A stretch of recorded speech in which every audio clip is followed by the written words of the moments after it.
নমস্কাৰ। আজি হৈছে কাতি বিহু আৰু লগতে ধনতেৰাছ দুয়োটাই পৰিছে। সেয়ে আমি পাৰ্লাৰত ৰাতিপুৱা গ'লোঁ। পাৰ্লাৰৰ পৰা আহি গধূলি চাকি বন্তি শৰাই আগবঢ়াই সকলো সমাপ্ত কৰি আমি টিহুলৈ গ'লোঁ। যিহেতু আজি ধনতেৰাছ ভাবিলোঁ কিবা এটা লৈ লওঁ আৰু সেয়ে আমি টিহুলৈ গৈ আছোঁ। আপোনালোকে চাই থাকিব কি বস্তুনো ল'লোঁ। আৰু এইবাৰ সোণা ল'ব নোৱাৰিলোঁ দেই। যোৱা বছৰ সোণাৰ আঙুঠি এটা লৈছিলোঁ ধনতেৰাছ বুলি, কিন্তু এইবাৰ ল'ব নোৱাৰিলোঁ। এইফালে টিহুত ডেকা ইলেক্ট্ৰনিকলৈ গ'লোঁ। তাতে ভাবিলোঁ কি ইলেক্ট্ৰনিকৰে কিবা এটা বস্তু লৈ লওঁ এইবাৰ ধনতেৰাছ বুলি।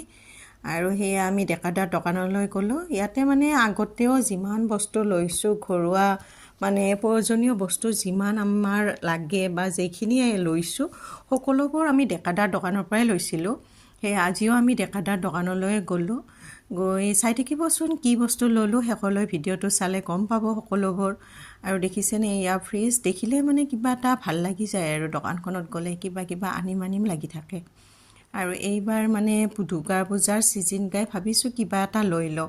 একেলগে ধনতেৰাছো হ'ল আৰু সেয়ে গিজাৰ এটা লৈ ল'লোঁ। যিহেতু ঠাণ্ডাও পৰিছে আৰু সেয়ে গিজাৰটোৱে লৈ ল'লোঁ ধনতেৰাছ বুলি।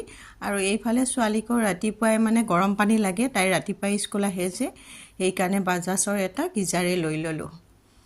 আৰু মানে প্ৰতিবাৰে ছিজনত কিবা নহয় কিবা এটা চিন কৰি থওঁৱেই।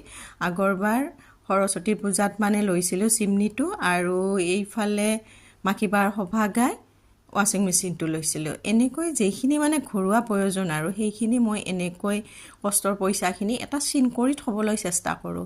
সেয়ে এইবাৰ দুৰ্গা পূজা বা ধনতেৰাছ বুলি গিজাৰটোৱে চিন কৰিলোঁ। আৰু এইফালে বিল বনাই আছে আৰু লাষ্ট গাড়ীত এনেকৈ উঠাই দিলে। আৰু ধনতেৰাছ বুলি এইটোৱে ল'লোঁ। আপোনালোকৰ মাজলৈ ভিডিঅ'টো শ্বেয়াৰ কৰিলোঁ। আপোনালোকে